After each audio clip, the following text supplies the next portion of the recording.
with the low back extending up off the floor and the blanket putting some pressure onto the mid back. We're going to create some stability by pressing through the feet, the forearms, the tops of the arms, the shoulders, and even the backs of the hands.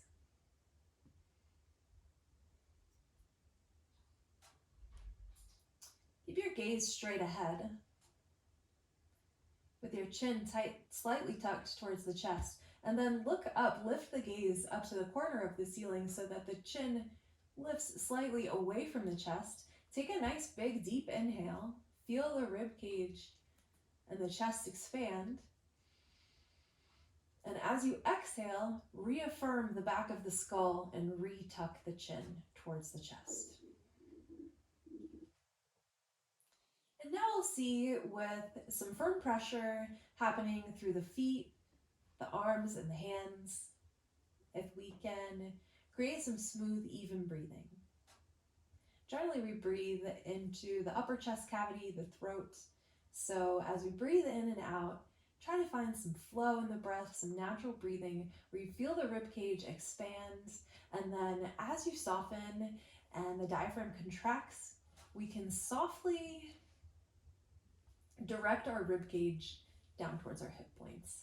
So as your breath contracts, your rib cage softens down towards your rib points, down towards your hip points. This is something that you'll hear me say a lot. And the relationship between the rib cage and the pelvis is something that we explore in yoga a ton. There's my wood stove adjusting itself.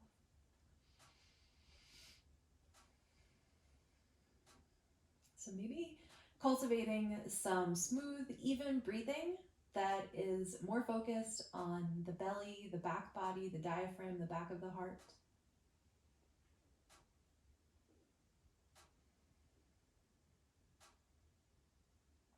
And as we continue to cultivate this inner strength by pressing down through the feet, forearms, the arms, keeping some core strength with the rib cage softening down towards the hip points, we can create an outer softness through the skin and the eyes and the jaw. See if you can make some part of yourself soft as we cultivate this deep inner strength. We'll try to find some outer softness through the skin.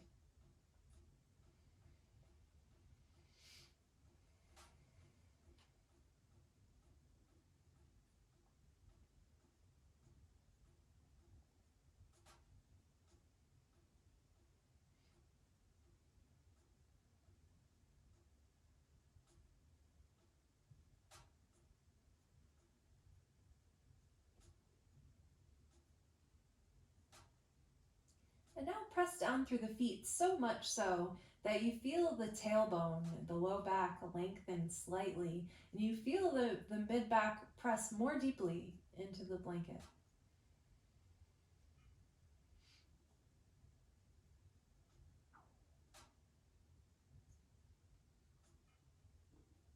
You keep pressing into the feet, the tailbone continues to lengthen, and maybe even we lift the hips just a few inches. Feeling the low belly soften.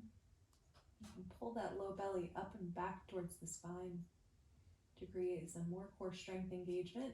You keep pressing through the feet to squeeze the butt, turn on the glutes a little, and lower the hips back down.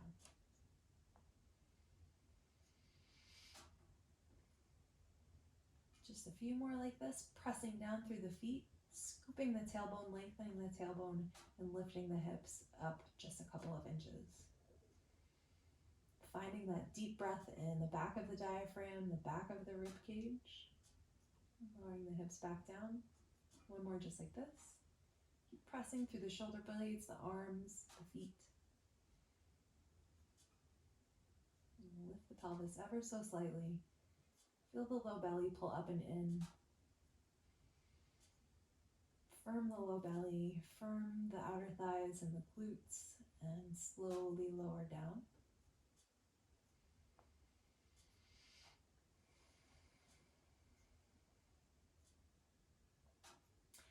We're going to roll over onto one hip, close our legs and our forearms like a book, and use your hands to press yourself up to seated, where we're going to keep using our blankets rolled up to keep warming up. So there's a story, like a morality story. It doesn't I couldn't find an origin to it, but it's about this guest who visited the circus and was invited back past the big tent to see where all the animals live and where all the trainers hang out. And go ahead and grab your blanket roll and place it at the back of the feet. And we're going to come into some grip strength here with the fingers. I'll continue my story in a minute.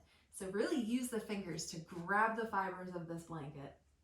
So we're getting into the hamstrings here, into a hamstring stretch, but really want this to be a bent elbow practice where we're practicing straightening the arms and bending them and folding forward. And I'll even give myself a little challenge by grabbing a knitting needle and placing it here, because I really want to turn my lats on here, which is really hard to do in yoga asana practice. So we're going to create these little undulations, and I'll continue my elephant story. Pressing the feet into the blanket, lifting up through the pelvic floor, nice and tall spine, squeezing into my knitting needle. I'm going to pull my chest down towards my heart. Keep a bend in the knees if you're not ready for this. I have a small bend in my knees. And then we'll pull back and straighten the arms. So create some little cat-cow shapes here. Some little wave-like undulations, folding forward, bending the elbows, and then rounding and straightening. Using the finger strength to pull the blanket, using the back body strength to keep squeezing the knitting needle. So this fellow noticed that the elephants were like tied up using a single string to like something very flimsy that they could very easily get away from.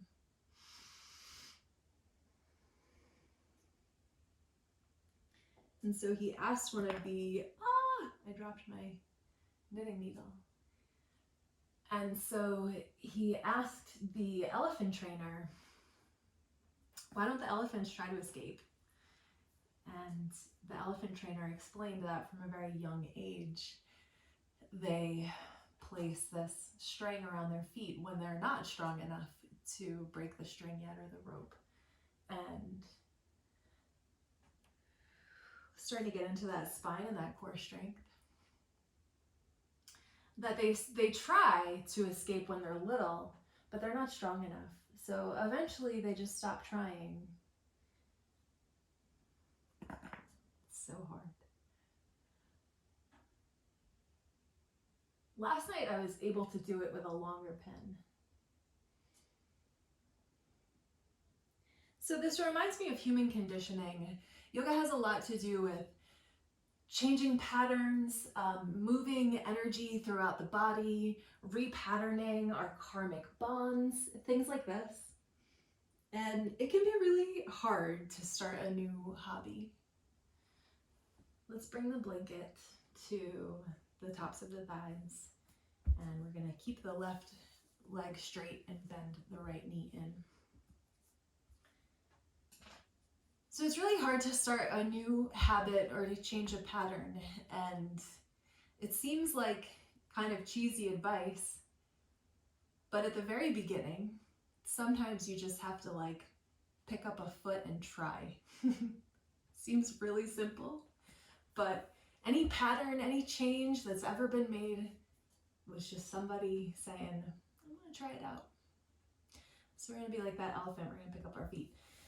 So we'll start with I'm starting with the left knee so that you can see, but I've got the blanket here between my thigh and my belly.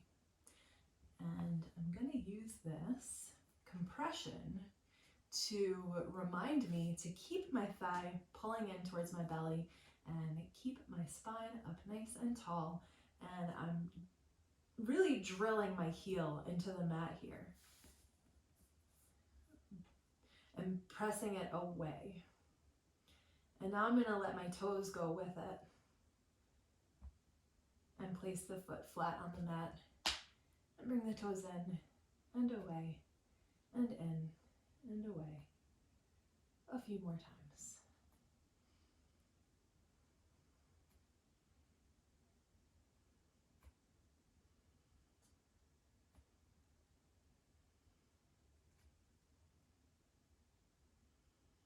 Lift the knee in towards the chest and extend the foot away from the knee. And we'll do some circles. 10 to one side. 8, 7, 6, 5.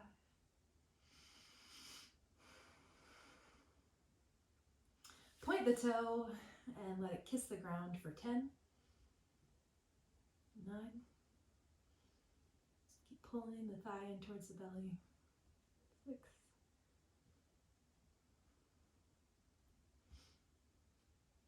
3, 2, 1. Place the heel down, ankle circles to the other side, the opposite side that you did before. About 10 of them. 6, 5, 4, 3, 2, and 1. Lift the heel up, extend it out and away. Pull the thigh in towards the belly. And then we'll extend the toes away and point them in just a few times.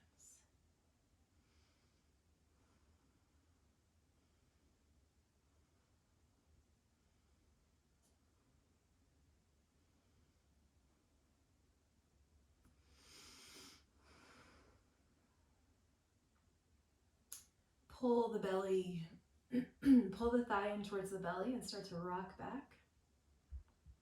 And we'll see if we can do some rocking and rolling, but not lose the compression of the thigh coming into the belly and the blanket in between the thigh and the belly.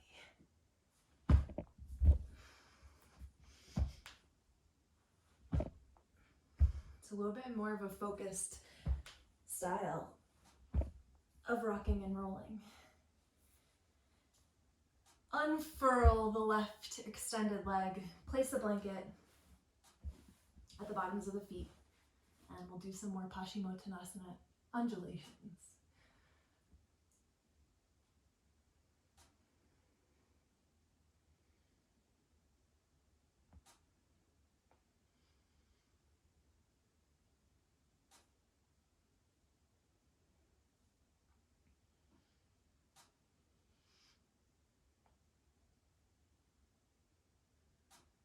Keeping a micro or a generous bend in the knees, whatever you need for yourself.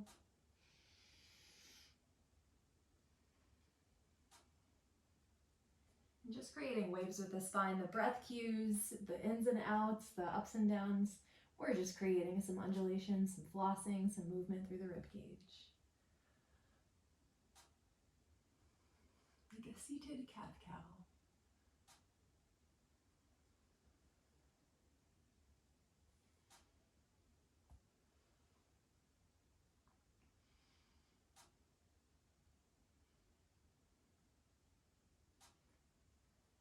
Let's bring this blanket up overhead. Doesn't matter if it unrolls or anything unless you mind. And we'll keep using that grip strength to pull the blanket apart, lift it up overhead. Slight bend in the elbows. So we pull the blanket apart up overhead, squeeze it back so the shoulder blades together. We're pressing down through the hip points and breathing into the back body. And then we'll squeeze the elbows down towards the sides. Keep pressing the back of the skull back. Nice and strong, pulling in through the low belly.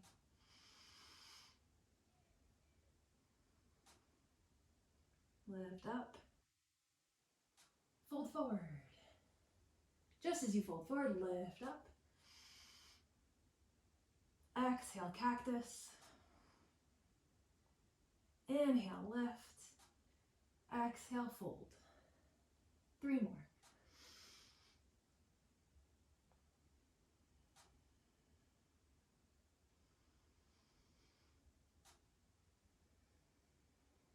Two more. Inhale, lift. Keep pressing down through the heels. Keep as much of a bend in your knees as you need to.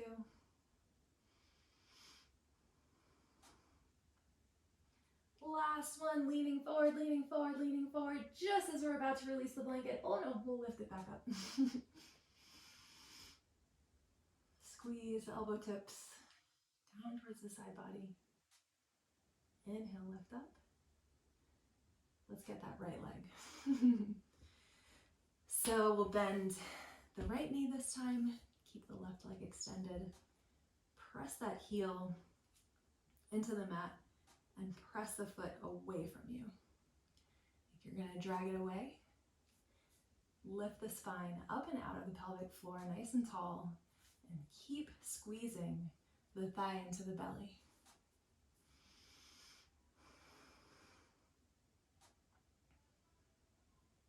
And we'll work on our little foot pronation, bringing the toes in towards the shin, and then nice and slow pressing the foot all the way back down, trying to keep that center arch slightly lifted.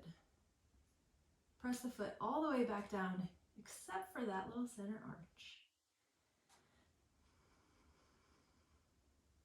Notice where the knee is as you do this. It's a really good opportunity to check out knee and foot placement. We always talk about the knee going over the second toe. That's a relative instruction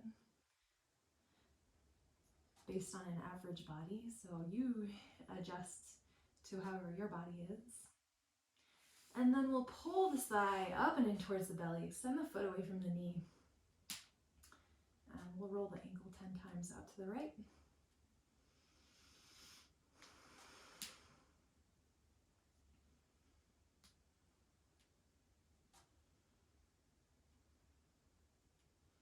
We'll do our one-legged rocks and rolls. So with our one leg bent and our one leg extended and the blanket folded in between the thigh and the belly, we start to rock back and create some nice, slow, controlled Pilates style one leg rocks and rolls.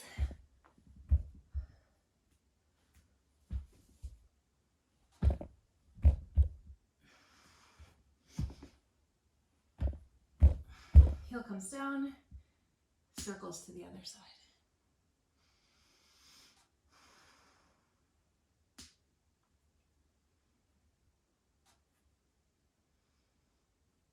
Three, two, one.